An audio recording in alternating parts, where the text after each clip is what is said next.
ദൈവനാമത്തിന്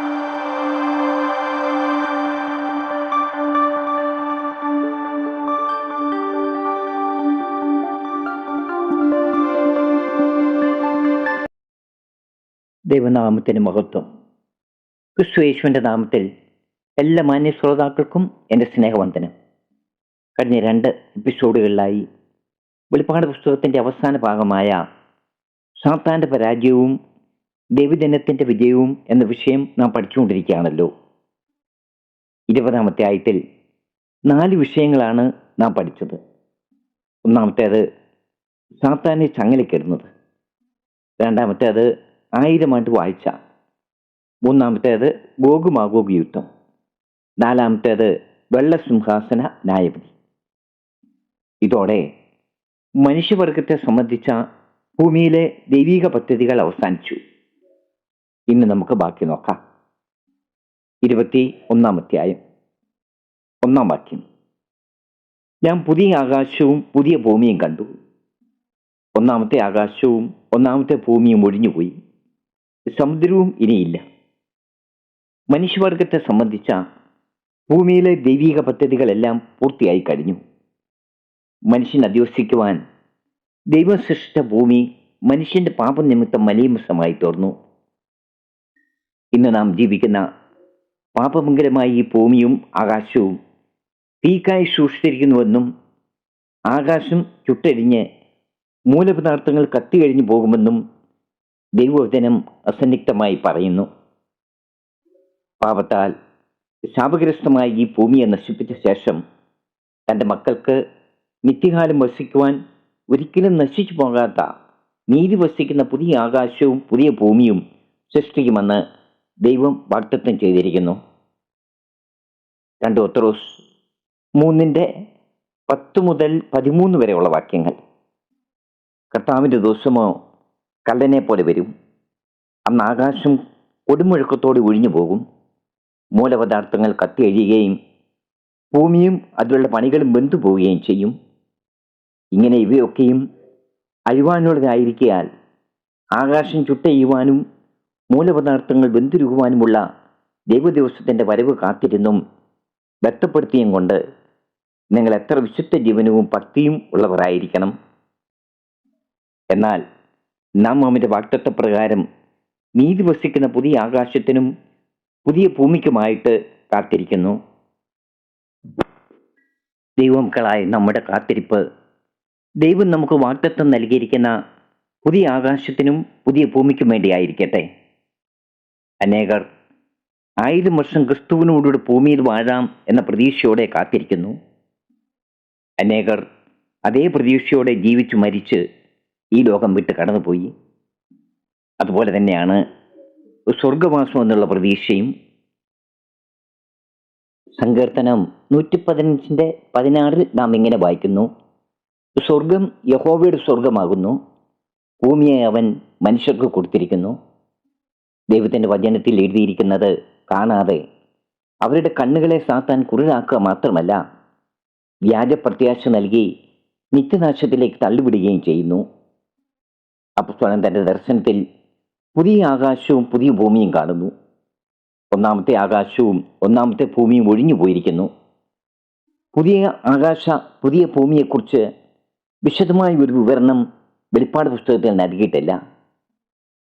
വിശുദ്ധന്മാരുടെ ശരീരത്തെക്കുറിച്ചും അവർ നിത്യമായി വസിക്കുവാൻ പോകുന്ന ഭൂമിയെക്കുറിച്ചും മറ്റും യഥാർത്ഥമായി ഗ്രഹിക്കണമെങ്കിൽ അവ അനുഭവത്തിലായെങ്കിൽ മാത്രമേ സാധിക്കൂ. എന്നാൽ ഈ ഭൂമിയിലുള്ള ചില കാര്യങ്ങൾ പുതിയ ഭൂമിയിലില്ല എന്നും ഇവിടെയുള്ള ചിലത് അവിടെ ഉണ്ട് എന്നും പറഞ്ഞിരിക്കുന്നു. ഇവിടെയുള്ളതും പുതിയ ഭൂമിയിൽ ഇല്ലാത്തതുമായ ഒരു കാര്യം സമുദ്രമാണ്. നാം അധിവസിക്കുന്ന ഈ ഭൂമിയിൽ 2/3 ഭാഗം കടലാണെന്ന് നമുക്കറിയാം. ഈ ഭൂമിയിൽ മനുഷ്യനുൾപ്പെടെ സകല ജീവജാലങ്ങൾക്കും വൃക്ഷസസ്യാദികൾക്കും ജീവൻ നിലനിർത്തണമെങ്കിൽ ജലം ആവശ്യമാണ്. ഭൂമിയിലെ ജലസ്രോതസ്സുകളെല്ലാം തന്നെ കടലിനെ ആശ്രയിച്ചാണ് നിൽക്കുന്നത് എന്ന് നമുക്കറിയാം. എന്നാൽ പുതിയ ഭൂമിയിൽ അധിവസിക്കുന്ന സകല പേരും നിത്യജീവനിൽ വാഴുന്നവരാണ്. മർത്യമായത് നീങ്ങി അമർത്യമായത് ധരിച്ചവർ, മരണം നീങ്ങി ജയം പ്രാപിച്ചവർ. ഭൗമജലം അവർക്കിനി ആവശ്യമില്ല. എന്നാൽ ജീവജല നദി അവിടെ കാണുന്നുണ്ട്. അടുത്ത അധ്യായത്തിൽ നമുക്കത് കാണാം. 2-ാം വാക്യം. പുതിയ യെരുശലേം എന്ന വിശുദ്ധ നഗരം ഭർത്താവിനായി അലങ്കരിച്ചിട്ടുള്ള അണവാട്ടിയെപ്പോലെ ഒരുങ്ങി സ്വർഗത്തിൽ നിന്ന് ദൈവസന്നിധിയിൽ നിന്ന് തന്നെ ഇറങ്ങുന്നതും ഞാൻ കണ്ടു. പുതിയ യെരുശലേം എന്ന വിശുദ്ധ നഗരം തേജസ്കരിക്കപ്പെട്ട വിശുദ്ധ സഭയാണിതെന്ന് നമുക്കറിയാം. 19-ാം അധ്യായത്തിൽ കുഞ്ഞാടിന്റെ കാന്തിയായ സഭ ശുദ്ധവും ശുഭ്രവുമായ വിശേഷ വസ്ത്രം ധരിച്ച് കുഞ്ഞാടിന്റെ കല്യാണ സദ്യക്ക് സ്വർഗത്തിലേക്ക് പ്രവേശിക്കുന്നത് നാം കണ്ടു. ഇപ്പോൾ ഇതാ കാന്തനുമൊത്ത് നിത്യവാസത്തിനായി സർവാലങ്കാര വിഭൂഷതയായി സ്വർഗത്തിൽ നിന്ന് പുതിയ ഭൂമിയിലേക്ക് ഇറങ്ങി വരുന്നത് അപ്പസ്തോലൻ കാണുകയാണ്. 9 മുതലുള്ള വാക്യങ്ങളിൽ ഈ മനോഹര നഗരത്തെ അതിൻ്റെ സർവ്വമഹത്വത്തോടും കൂടെ അപ്പസ്തോലന് കാണിച്ചു കൊടുക്കുന്നത് നാം കാണുന്നുണ്ട്. 3 മുതൽ 5 വരെ വാക്യങ്ങൾ. സിംഹാസനത്തിൽ നിന്ന് ഒരു മഹാശബ്ദം പറയുന്നതായി ഞാൻ കേട്ടത്, ഇതാ മനുഷ്യരോടുകൂടെ ദൈവത്തിൻ്റെ കൂടാരം, അവൻ അവരോടുകൂടെ വസിക്കും, അവർ അവൻ്റെ ജനമായിരിക്കും, ദൈവം താൻ അവരുടെ ദൈവമായി അവരോടുകൂടെ ഇരിക്കും. അവനവരുടെ കണ്ണിൽ നിന്ന് കണ്ണുനീരെല്ലാം തുടച്ചു കളയും. ഇനി മരണമുണ്ടാകുകയില്ല, ദുഃഖവും മുറവിളിയും കഷ്ടതയും ഇനി ഉണ്ടാകുകയില്ല. ഒന്നാമത്തേത് കഴിഞ്ഞുപോയി. സിംഹാസനത്തിൽ ഇരിക്കുന്നവൻ, ഇതാ ഞാൻ സകലവും പുതിയതാക്കുന്നു എന്നരുളി ചെയ്തു. എഴുതുക, ഈ വചനം വിശ്വാസയോഗ്യവും സത്യവുമാകുന്നു എന്നും അവൻ കൽപ്പിച്ചു. വിശുദ്ധ നഗരം സ്വർഗത്തിൽ നിന്ന് ഇറങ്ങി വരുന്നതിനൊപ്പം തന്നെ സിംഹാസനത്തിൽ നിന്ന് ഒരു മഹാശബ്ദം അപ്പസ്തോലൻ കേൾക്കുന്നു. ഇതാ മനുഷ്യരോടുകൂടെ ദൈവത്തിൻ്റെ കൂടാരം, അവൻ അവരോടുകൂടെ വസിക്കും, അവർ അവരുടെ ജനമായിരിക്കും, ദൈവം താൻ അവരുടെ ദൈവമായി അവരോടുകൂടെ ഇരിക്കും. മനുഷ്യരോടുകൂടെ ദൈവത്തിൻ്റെ കൂടാരം, മനുഷ്യരോടുകൂടെ ദൈവം വസിക്കുന്ന അതിശ്രേഷ്ഠമായ അനുഭവം, അത് നാം ചിന്തിക്കുന്നതിനേക്കാൾ എത്രയോ ഉപരി മഹത്വകരമായിരിക്കും. ഈ ഭൂമിയിൽ ദൈവജനത്തോടൊന്നിച്ച് ദൈവം ആത്മാവിൽ വസിക്കുന്ന അനുഭവം പോലെ ആയിരിക്കില്ല എന്നത് വ്യക്തമാണ്. ദൈവവും ദൈവജനവുമായുള്ള കൂട്ടായ്മ ബന്ധത്തിൻ്റെ പരിപൂർണത നിലവിൽ വന്നിരിക്കുന്നു. ഈ പുസ്തകത്തിൻ്റെ 2-ാം ഭാഗം പഠിച്ചപ്പോൾ ഇതിന് സമാന്തരമായ വചനഭാഗം നാം അവിടെ കണ്ടു. വെളിപ്പാട് 7:15 മുതൽ 17 വരെയുള്ള വാക്യങ്ങൾ. അതുകൊണ്ട് അവർ ദൈവത്തിൻ്റെ സിംഹാസനത്തിന് മുമ്പിലിരുന്ന് അവൻ്റെ ആലയത്തിൽ രാപ്പകൽ അവനെ ആരാധിക്കുന്നു. സിംഹാസനത്തിൽ ഇരിക്കുന്നവൻ അവർക്ക് കൂടാരമായിരിക്കും. ഇനി അവർക്ക് വിശക്കുകയില്ല, ദാഹിക്കുകയുമില്ല, വെയിലും യാതൊരു ചൂടും അവരുടെ മേൽ തട്ടുകയുമില്ല. സിംഹാസനത്തിൻ്റെ മധ്യയുള്ള കുഞ്ഞാട് അവരെ മേയിച്ച് ജീവജലത്തിൻ്റെ ഉറവുകളിലേക്ക് നടത്തുകയും ദൈവം താൻ അവരുടെ കണ്ണിൽ നിന്ന് കണ്ണുനീരെല്ലാം തുടച്ചു കളയുകയും ചെയ്യും. ദൈവജനത്തിൻ്റെ ഭൂമിയിലെ വാസം മരുഭൂവാസമായിരുന്നു. വെയിലും ചൂടും കഷ്ടതയും ദുഃഖവും കണ്ണീരും മുറവിളിയും പട്ടിണിയും പൈതാഹവും എല്ലാം അനുഭവിച്ച് പരദേശികളെപ്പോലെ നശിച്ചു പോകുന്ന കൂടാരങ്ങളിൽ പാർത്തവർ ഇപ്പോൾ ഇതാ പുതിയ ഭൂമിയിൽ ദൈവം തന്നെ അവർക്ക് കൂടാരമായി അവരോട് കൂടെ വസിക്കുന്നു. ഇനി അവർക്ക് വിശക്കുകയില്ല, ദാഹിക്കുകയുമില്ല, വെയിലും യാതൊരു ചൂടും അവരുടെ മേൽ തട്ടുകയുമില്ല. കണ്ണീരും മുറവിളിയും ഇല്ലാത്ത മരണമില്ലാത്ത ജീവിതം. അവർ അവൻ്റെ ജനമായിരിക്കും, ദൈവം താൻ അവരുടെ ദൈവമായി അവരോടുകൂടി ഇരിക്കും. ഭൂമിയിലായിരുന്നപ്പോൾ ആത്മാവിൽ അനുഭവിച്ച് ആരാധിച്ച അവരുടെ ദൈവത്തെ ഇപ്പോൾ അവൻ്റെ മുഖം കണ്ട് അവനെ ആരാധിക്കുകയാണ്. ഇതാ ഞാൻ സകലവും പുതുതാക്കുന്നു. പുതിയ ഭൂമിയിൽ പഴയതായി ഒന്നും ഉണ്ടാകില്ല, തികച്ചും പുതിയതും പൂർണ്ണവുമായിരിക്കും അത്. ഈ വചനം വിശ്വാസയോഗ്യവും സത്യവുമാകുന്നു എന്ന് എഴുതുവാൻ അപ്പസ്തോലന് കൽപ്പന ലഭിക്കുന്നു. 6-ാം വാക്യം. പിന്നെയും അവൻ എന്നോട് അരുളി ചെയ്തത് സംഭവിച്ചു തീർന്നു. ഞാൻ ആൽഫയും ഒമേഗയും ആദിയും അന്തവുമാകുന്നു. ദാഹിക്കുന്നവന് ഞാൻ ജീവനേര ഉറവിൽ നിന്ന് സൗജന്യമായി കൊടുക്കും. സംഭവിച്ചു തീർന്നു. ആദാമിൽ ആരംഭിച്ച മനുഷ്യവർഗത്തെയും ആകാശഭൂമികളെയും സംബന്ധിച്ച ദൈവിക പദ്ധതികൾ എല്ലാം പൂർണ്ണമായി. ഞാൻ ആൽഫയും ഒമേഗയും ആദിയും അന്തവുമാകുന്നു. എല്ലാറ്റിൻ്റെയും ആരംഭവും അവസാനവുമായ ദൈവം തൻ്റെ പദ്ധതി പ്രകാരം എല്ലാം പൂർത്തിയാക്കിയിരിക്കുന്നു.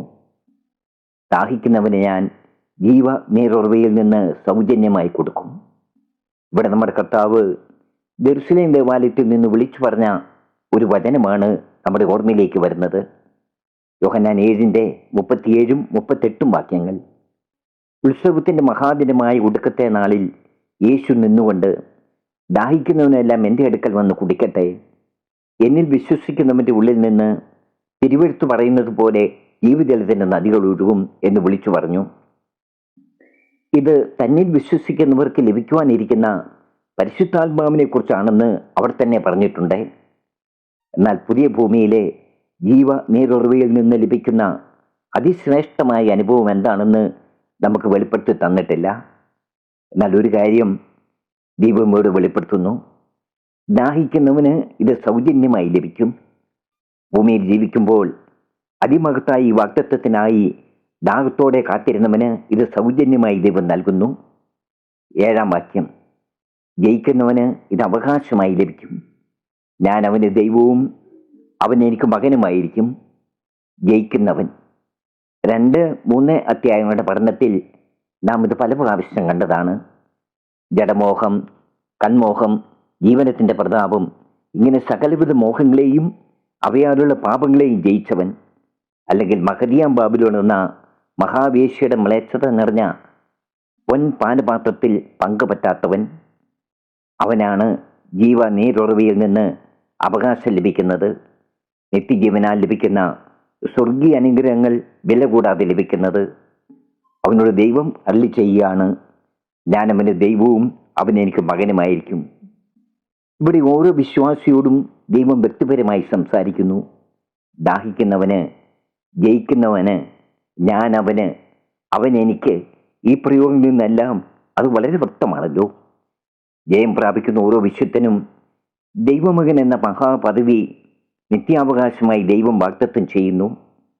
സകലവും പുതുതായ അനുഭവത്തിൽ വ്യക്തിപരമായി ദൈവമകൻ എന്ന ബന്ധത്തിൽ ദൈവത്തോടൊപ്പം അവൻ എന്നേക്കും വസിക്കും. എന്നാൽ ഭീരുക്കൾ, അവിശ്വാസികൾ, അറയ്ക്കപ്പെട്ടവർ, കൊലപാതകന്മാർ, ദുർനടപ്പുകാർ, ശുദ്ധർക്കാർ, ബിംബാരാധികൾ എന്നിവർക്കും പോഷ്ക് പറയുന്ന ഏവർക്കുമുള്ള ഓഹരി തീയും ഗന്ധവും കത്തുന്ന പൊയ്കയിലത്രേ. അത് 2-ാമത്തെ മരണം. ജീവജലത്തിനായി ദാഹിക്കാതെ പാപത്തോട് പരാജയപ്പെടുന്ന ദുഷ്ടജനത്തെ അവരുടെ സ്വഭാവവും പ്രവൃത്തിയും അനുസരിച്ച് തരംതിരിച്ച് ഇവിടെ പറഞ്ഞിരിക്കുന്നു. അവർ ഭീരുക്കൾ, അവിശ്വാസികൾ, അറയ്ക്കപ്പെട്ടവർ, കൊലപാതകന്മാർ, ദുർനടപ്പുകാർ, ശുദ്ധരക്കാർ, ബിംബാരാധികൾ, പോഷ്ക പറയുന്നവർ.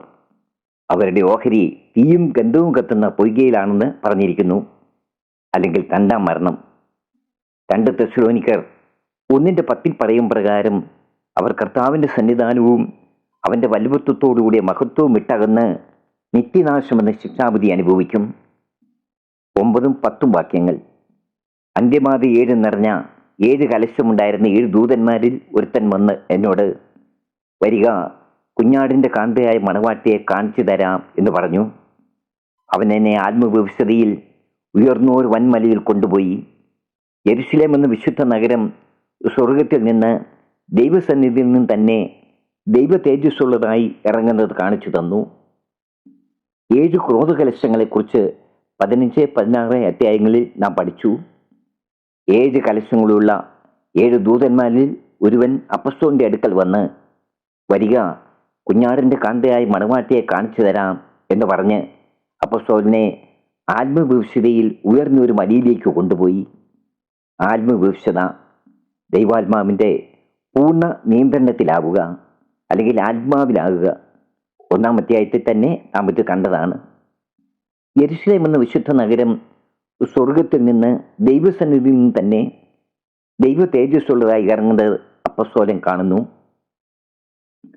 യെരുശലേം എന്ന വിശുദ്ധ നഗരം, കുഞ്ഞാടിൻ്റെ കാന്ത, അല്ലെങ്കിൽ വിശുദ്ധ സഭ. സഭയെ ഒരു സ്ത്രീയും നഗരവുമായിട്ടാണ് ദൈവവചനം വെളിപ്പെടുത്തിയിരിക്കുന്നത്. ഒരു നഗരം എന്ന് പറയുന്നത് അതിൽ പാർക്കുന്ന ജനവും അവരുടെ വാസസ്ഥലവും ഉൾപ്പെട്ടതാണല്ലോ. അതുപോലെ മറ്റൊരു സ്ത്രീയും നഗരവുമാണ് മഹദിയാം ബാബിലോൺ എന്ന മഹാവേശ്യ, സാത്താൻ്റെ ജനവും അവർ അധിവസിക്കുന്ന ലോകവും. ഇവിടെ സഭയാകുന്ന പുതിയ യെരുശലേം എന്ന വിശുദ്ധ നഗരം തേജസ്സോടെ സ്വർഗത്തിൽ നിന്ന് പുതിയ ഭൂമിയിലേക്ക് ഇറങ്ങി വരുന്നതാണ് ദൂതൻ അപ്പസ്തോലനെ കാണിച്ചു കൊടുത്തത്. 11 വാക്യം. അതിൻ്റെ ജ്യോതിസ് ഏറ്റവും വിലയേറിയ രത്നത്തിന് തുല്യമായി സ്ഫടിക സ്വച്ഛതയുള്ള സൂര്യകാന്തം പോലെയായിരുന്നു. സ്വർഗത്തിൽ നിന്ന് ഇറങ്ങി വരുന്നതായി അപ്പസ്തോലൻ കണ്ട വിശുദ്ധ നഗരത്തിൻ്റെ പ്രഭ സ്ഫടിക സ്വച്ഛതയുള്ള സൂര്യകാന്തം പോലെ ആയിരുന്നു, അല്ലെങ്കിൽ കണ്ണാടി പോലെ സുതാര്യമായ സൂര്യകാന്തം പോലെ. 4-ാം അധ്യായം 3-ാം വാക്യത്തിൽ സിംഹാസനത്തിൽ ഇരിക്കുന്നവൻ സൂര്യകാന്തത്തോടും പത്മരാഗത്തോടും സദൃശനെന്ന് നാം കണ്ടിരുന്നു. പ്രഭാപൂർണനായ ദൈവം പ്രകാശിക്കുന്ന നഗരം ആയതിനാൽ അതിൻ്റെ പ്രകാശം അതിമഹത്തരമായിരിക്കും. നമ്മുടെ സങ്കല്പങ്ങൾക്കും ധാരണകൾക്കും അപ്പുറമായിരിക്കും അത്. 12-ാം വാക്യം. അതിന് പൊക്കമുള്ള വൻമതിലും 12 ഗോപുരവും ഗോപുരങ്ങളിൽ 12 ദൂതന്മാരുമുണ്ട്. ഇസ്രായേൽ മക്കളുടെ 12 ഗോത്രങ്ങളുടെയും പേർ കൊത്തിയിട്ടുമുണ്ട്. നഗരത്തിന് പൊക്കമുള്ള വൻമതിലും 12 ഗോപുരങ്ങളും ഉണ്ടായിരുന്നു. ഗോപുരങ്ങളിൽ 12 ദൂതന്മാർ നിൽക്കുന്നു. ഇസ്രായേൽ മക്കളുടെ 12 ഗോത്രങ്ങളുടെ പേര് ഗോപുരങ്ങളിൽ കുത്തിയിരിക്കുന്നു. പൊക്കമുള്ള വൻമതിൽ. ഇത് മനസ്സിലാക്കണമെങ്കിൽ അപ്പസ്തോലന് ദർശനം ലഭിക്കുമ്പോൾ നിലവിലുണ്ടായിരുന്ന നഗരങ്ങളെക്കുറിച്ച് നാം മനസ്സിലാക്കണം. വലിയ നഗരങ്ങൾക്ക് പൊക്കമുള്ള വലിയ മതിലുകളും മതിലുകളിൽ ഇടയ്ക്കിടയ്ക്ക് വാതിലുകളും ഉണ്ടായിരുന്നു. വാതിലുകളിൽ കാവൽ നിൽക്കുന്ന കാവൽക്കാരും ഉണ്ടായിരുന്നു. പഴയ യെരുശലേം നഗരത്തിനും ഇപ്രകാരം മതിലിൽ ഇടയ്ക്കിടെ വാതിലുകളും ഉണ്ടായിരുന്നു. ഉദാഹരണത്തിന് നെഹമ്യാവ് 1:3, 2:13 വാക്യങ്ങൾ നമുക്ക് കാണാം. 2:13 മാത്രം ഞാൻ വായിക്കുന്നു. ഞാൻ രാത്രിയിൽ താഴ്വര വാതിൽ വഴിയായി പെരുമ്പാമ്പുറവെങ്കലും കുപ്പവാതുക്കലും ചെന്ന് യെരുശലേമിന്റെ മതിൽ ഇടഞ്ഞു കിടക്കുന്നതും വാതിലുകൾ തീ വെച്ച് ചുട്ടിരിക്കുന്നതും കണ്ടു. നഗരത്തെ ശത്രുക്കളിൽ നിന്നും സംരക്ഷിക്കുന്നതിന് വേണ്ടിയായിരുന്നു ഇങ്ങനെ വലിയ പൊക്കമുള്ള മതിലുകൾ നഗരത്തിന് ചുറ്റും കെട്ടിപ്പൊക്കിയിരുന്നത്. പുതിയ യെരുശലേം നഗരത്തിന്റെ പൊക്കമുള്ള വൻമതിൽ സൂചിപ്പിക്കുന്നത് വീണ്ടെടുക്കപ്പെട്ട ദൈവജനത്തിന്റെ സുരക്ഷിതത്വം ഉറപ്പാക്കിയിരിക്കുന്നു എന്നാണ്. നഗരത്തിന്റെ ഓരോ വശങ്ങളിലും 3 ഗോപുരങ്ങൾ വീതം ആകെ 12 ഗോപുരങ്ങൾ ഉണ്ടായിരുന്നു. 13-ാം വാക്യം. കിഴക്ക് 3 ഗോപുരം, വടക്ക് 3 ഗോപുരം, തെക്ക് 3 ഗോപുരം, പടിഞ്ഞാറ് 3 ഗോപുരം. നഗരത്തിലേക്കുള്ള പ്രവേശന കവാടങ്ങളാണ് ഗോപുരങ്ങൾ. ഇവ 12 തരം മുത്തുകൾ കൊണ്ട് നിർമ്മിച്ചിരിക്കുന്നു എന്ന് 21-ാം വാക്യത്തിൽ പറഞ്ഞിരിക്കുന്നത് നമുക്ക് കാണാം. ഗോപുരങ്ങളിൽ ഇസ്രായേൽ മക്കളുടെ 12 ഗോത്രങ്ങളുടെയും പേര് കുത്തിയിരിക്കുന്നു. ഇതർത്ഥമാക്കുന്നത് ദൈവം തിരഞ്ഞെടുത്ത തൻ്റെ ജനമായ ഇസ്രായേൽ ഗോത്രം 12 പാർക്കുന്ന നഗരമാണ് ഇതെന്നാണ്. ദൈവത്തിൻ്റെ ഇസ്രായേലായ വിശുദ്ധ സഭ മഹത്വത്തോടെ വസിക്കുന്ന വിശുദ്ധ നഗരം. ഗോപുരങ്ങളിൽ കൂടി നഗരത്തിൽ പ്രവേശിപ്പാൻ തങ്ങളുടെ അങ്കി അലക്കി വെളുപ്പിക്കുന്നവർ ഭാഗ്യവാൻ എന്ന് 22-14 വാക്യത്തിൽ പറയുന്നുണ്ട്. വെളിപ്പാട് 22-14. ജീവന്റെ വൃക്ഷത്തിൽ തങ്ങൾക്ക് അധികാരം ഉണ്ടാകേണ്ടതിനും ഗോപുരങ്ങളിൽ കൂടി നഗരത്തിൽ കടക്കേണ്ടതിനും തങ്ങളുടെ വസ്ത്രം അലക്കുന്നവർ ഭാഗ്യവാന്മാർ. കുഞ്ഞാടിന്റെ രക്തത്തിലാണ് അങ്കി അലക്കി വെളുപ്പിക്കേണ്ടത്. 7-14 വാക്യം നാം പഠിച്ചപ്പോൾ കുഞ്ഞാടിന്റെ രക്തത്തിൽ അങ്കി അലക്കി വെളുപ്പിക്കുന്നത് എന്താണെന്ന് നാം മനസ്സിലാക്കിയിരുന്നു. കുഞ്ഞാടിന്റെ രക്തത്താൽ പാപമോചനവും വിശുദ്ധീകരണവും പ്രാപിക്കുന്നവർക്കാണ് പുതിയ ജെറുസലേം എന്ന വിശുദ്ധ നഗരത്തിലേക്ക് പ്രവേശനം ലഭിക്കുന്നത്. 14-ാം വാക്യം. നഗരത്തിന്റെ മതിലിന് 12 അടിസ്ഥാനവും അതിൽ കുഞ്ഞാടിന്റെ 12 അപ്പോസ്തലന്മാരുടെ 12 പേരും ഉണ്ട്. നഗരമതിലിന് 12 അടിസ്ഥാനങ്ങളുണ്ട്. അതിൽ അപ്പോസ്തലന്മാരുടെ 12 പേരുകൾ എഴുതിയിരിക്കുന്നു. 15-ാം വാക്യം. എന്നോട് സംസാരിച്ചവന് നഗരത്തെയും അതിൻ്റെ ഗോപുരങ്ങളെയും മതിലിനെയും അളക്കേണ്ടതിന് പൊന്നുകൊണ്ടുള്ള ഒരു അളവുകോൽ ഉണ്ടായിരുന്നു. അപ്പോസ്തലനോട് സംസാരിച്ച ദൂതന്റെ കയ്യിൽ നഗരത്തെയും അതിൻ്റെ ഗോപുരങ്ങളെയും മതിലിനെയും അളക്കുവാനുള്ള സ്വർണ്ണ നിർമ്മിതമായ ഒരു അളവുകോൽ ഉണ്ടായിരുന്നു. 11-ാമത്തെ നാം പഠിച്ചപ്പോൾ ആലയത്തെയും യാഗപീഠത്തെയും അതിൽ നമസ്കരിക്കുന്നവരെയും അളക്കുന്നതിനുള്ള കൽപ്പന യോഹന്നാന് ലഭിച്ചതായി നാം കണ്ടു. അളക്കുക, എണ്ണുക എന്നൊക്കെ പറഞ്ഞാൽ വേർതിരിക്കുക എന്നാണ് അർത്ഥം ആക്കുന്നതെന്ന് അന്ന് നമ്മൾ മനസ്സിലാക്കി. ഭൂമിയിൽ നിന്നും അളന്ന് ദൈവത്തിനായി വേർതിരിച്ച തൻ്റെ ആലയമാണ് ഇപ്പോൾ പുതിയ ഭൂമിയിൽ ദൂതൻ അളക്കാൻ പോകുന്നത്. അളന്ന് വേർതിരിക്കാനല്ല, അളന്ന് തിട്ടപ്പെടുത്തുവാൻ. 16 വാക്യം. നഗരം സമചതുരമായി കിടക്കുന്നു, അതിൻ്റെ വീതിയും നീളവും സമം. അളവുകോൽ കൊണ്ട് അവൻ നഗരത്തെ അളന്നു, 1200 നാഴിക കണ്ടു. അതിൻ്റെ നീളവും വീതിയും ഉയരവും സമം തന്നെ. അളവുകോൽ കൊണ്ട് ദൂതൻ നഗരത്തെ അളന്നു, 1200 നാഴിക എന്ന് കാണുന്നു. ഇംഗ്ലീഷിൽ ഇത് 12,000 ഫർലോങ് എന്നാണ് കാണുന്നത്. ചിലതിൽ 12,000 സ്റ്റാദിയ എന്ന് കാണുന്നുണ്ട്. നഗരം സമചതുരമായി കിടക്കുന്നു എന്ന് പറഞ്ഞിരിക്കുന്നു. അതിൻ്റെ വീതിയും നീളവും ഉയരവും സമം. ഒരു ക്യൂബിന്റെ ആകൃതിയിലുള്ള നഗരം. എല്ലാ വശങ്ങളും തുല്യമായിരിക്കുന്ന വിശുദ്ധ നഗരത്തെക്കുറിച്ച് ചിന്തിക്കുമ്പോൾ ഇത് അതിൻ്റെ സർവ്വസമ്പൂർണതയെ കാണിക്കുന്നു എന്ന് നമുക്ക് മനസ്സിലാക്കാം. 17 വാക്യം. അതിൻ്റെ മതിൽ അളന്നു, മനുഷ്യന്റെ അളവിന് എന്ന് വെച്ചാൽ ദൂതന്റെ അളവിന് തന്നെ 144 മുഴം ഉണ്ടായിരുന്നു. നഗരത്തിന് ചുറ്റുമാണല്ലോ മതിലുള്ളത്. നഗരത്തിന് പറഞ്ഞ അളവ് 1200 നാഴിക. അതിൻ്റെ നീളമോ വീതിയോ ഉയരമോ ആയിരുന്നുവെങ്കിൽ മതിലിന്റെ അളവ് ഇതിനോട് ബന്ധപ്പെട്ട് വരുമായിരുന്നു. എന്നാൽ മതിലിന്റെ അളവ് 144 മുഴം എന്നാണ് പറഞ്ഞിരിക്കുന്നത്. അതുകൊണ്ട് ഈ അളവുകൾ ഒന്നും ആശ്ചര്യമായി പറഞ്ഞിരിക്കുന്നതാണ് എന്ന് നമുക്ക് മനസ്സിലാക്കാൻ പറ്റില്ല. ഈ 144 എന്ന സംഖ്യ നമ്മൾ നേരത്തെ കണ്ടതാണ്.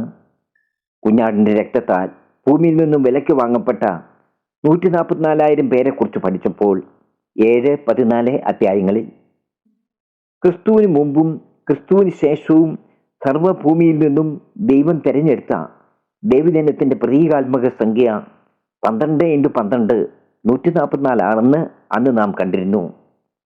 നഗരമതിലിന്റെ അളവ് 144 മുഴം എന്ന് പറഞ്ഞിരിക്കുന്നതിൽ നിന്നും സർവ്വഭൂമിയിൽ നിന്നും ദൈവം തെരഞ്ഞെടുത്ത തൻ്റെ ജനം ഒന്നിച്ച് ഒരു നഗരത്തിൽ പാർക്കുന്നു എന്നാണ് നമുക്ക് മനസ്സിലാക്കാവുന്നത്.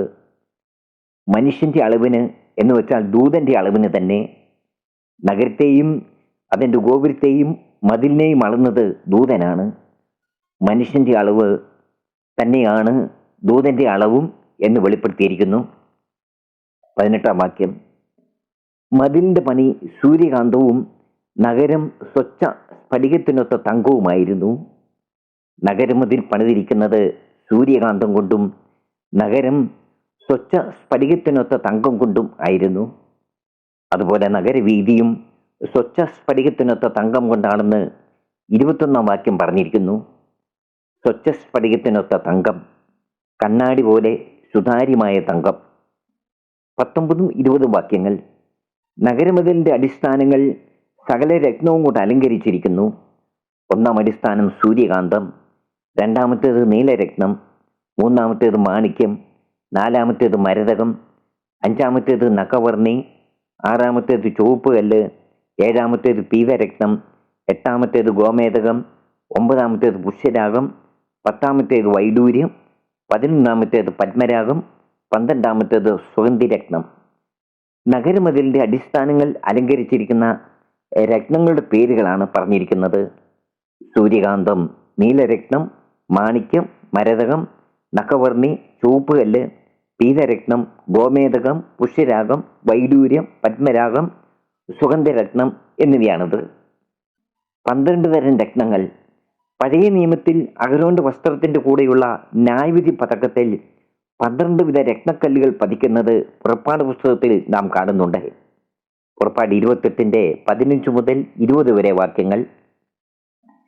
ന്യായവിധി പതക്കം ചിത്രപ്പണിയായിട്ട് ഉണ്ടാക്കണം. അത് ഏഫോദിന്റെ പണിക്കൊത്തതായി പൊന്ന്, നീലനൂൽ, തൂമർ നൂൽ, ചുവപ്പ് നൂൽ, പിരിച്ച പഞ്ഞുനൂൽ എന്നിവ കൊണ്ട് ഉണ്ടാക്കണം. അത് സമചതുരവും ഇരട്ടയും 1 ചാൺ നീളമുള്ളതും 1 ചാൺ വീതിയുള്ളതുമായിരിക്കണം. അതിൽ കൽപ്പതിപ്പായി 4 നിര കല്ല് പതിക്കണം.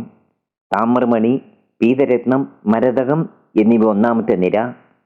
2 നിര മാണിക്യം, നീലക്കല്ല്, വജ്രം.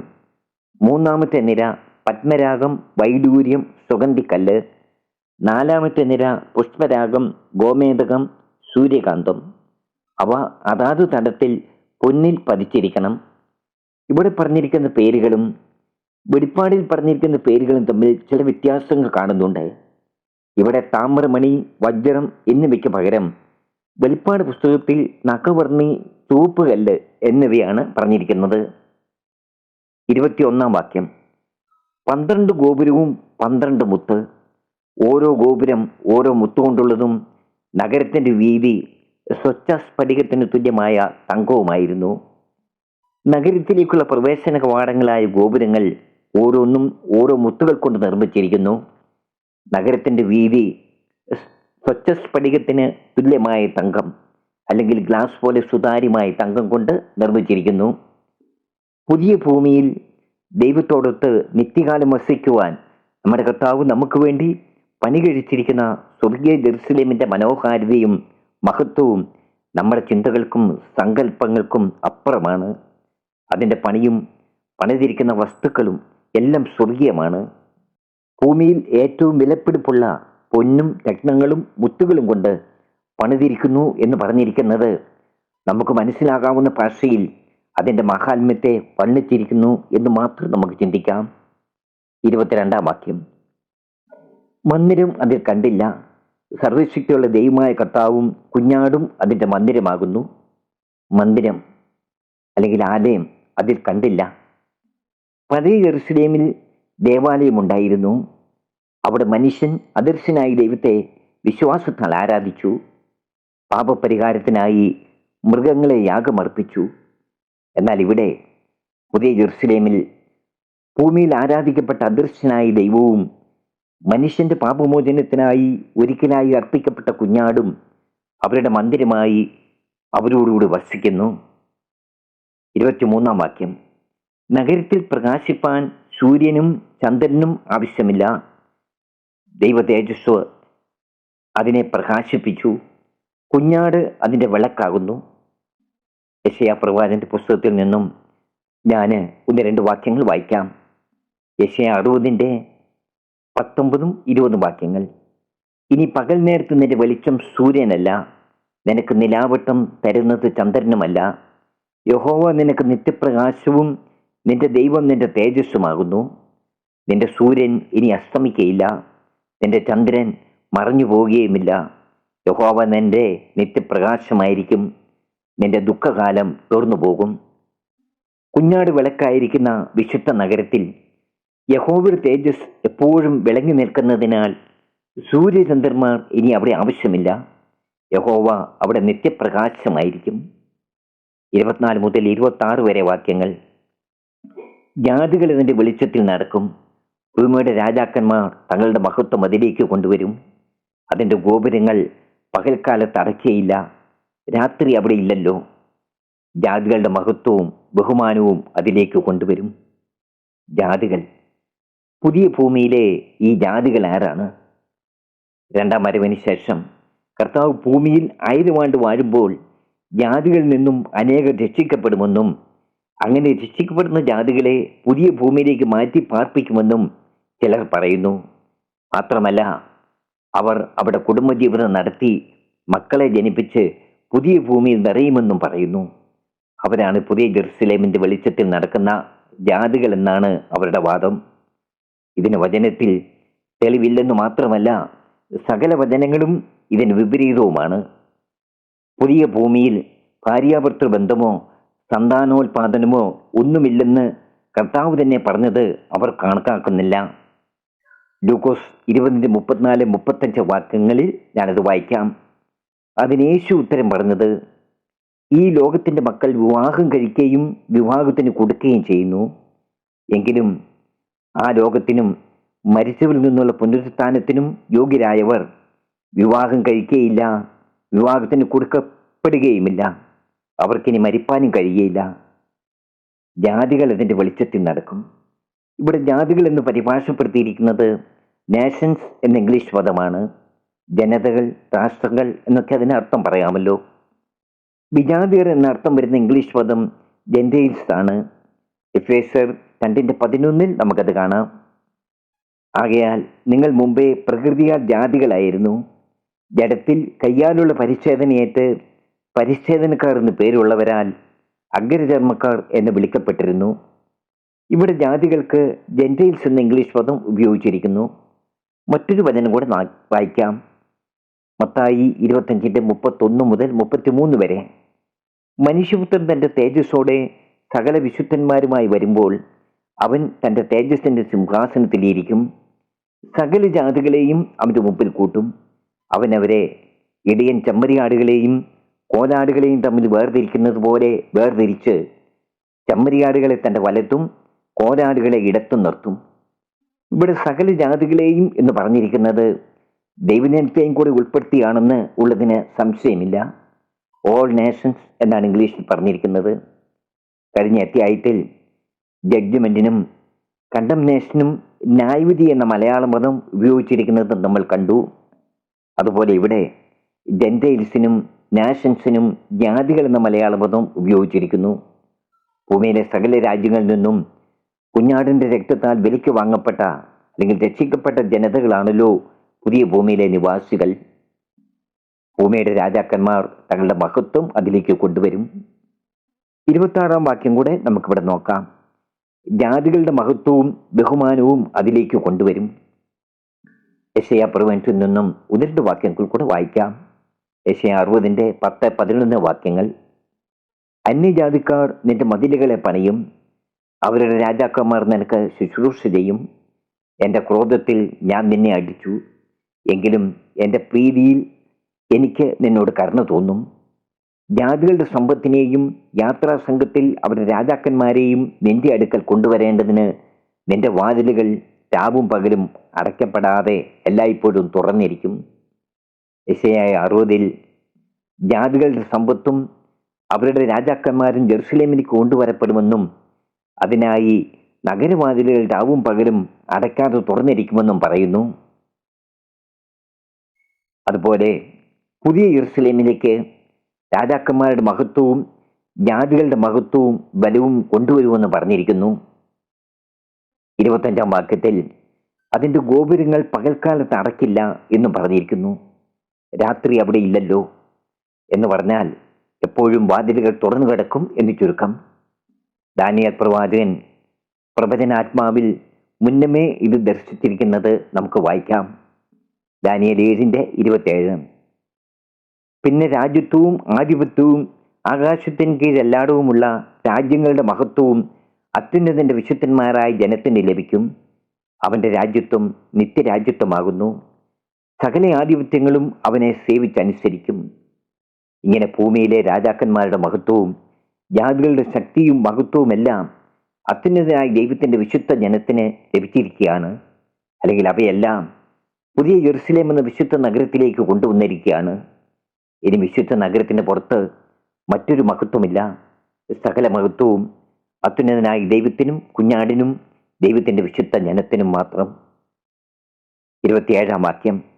കുഞ്ഞാടിന്റെ ജീവപുസ്തകത്തിൽ എഴുതിയിരിക്കുന്നവരല്ലാതെ അശുദ്ധമായ യാതൊന്നും മ്ലേച്ഛതയും പോഷ്കും പ്രവർത്തിക്കുന്നവൻ ആരും അതിൽ കടക്കുകയില്ല. കുഞ്ഞാടിന്റെ ജീവപുസ്തകത്തിൽ പേരുള്ളവർ മാത്രമായിരിക്കും പുതിയ ഭൂമിയിൽ രാജ്യത്വവും മഹത്വവും ബഹുമാനവും അവകാശമാക്കുന്നത്. അശുദ്ധമായ യാതൊന്നും മ്ലേച്ഛതയും പോഷ്കും പ്രവർത്തിക്കുന്നവൻ ആരും അതിൽ കടക്കുകയില്ല. വെളിപ്പാട് പുസ്തകത്തിന്റെ 21 അധ്യായം ഇവിടെ പൂർണ്ണമാകുന്നു. ഈ ക്ലാസ് ശ്രദ്ധിച്ച എല്ലാവർക്കും വേഗം വരുന്നവനായ കർത്താവായ യേശു ക്രിസ്തുവിന്റെ നാമത്തിൽ എൻ്റെ നന്ദിയും സ്നേഹവും അറിയിക്കുന്നു. Praise the Lord.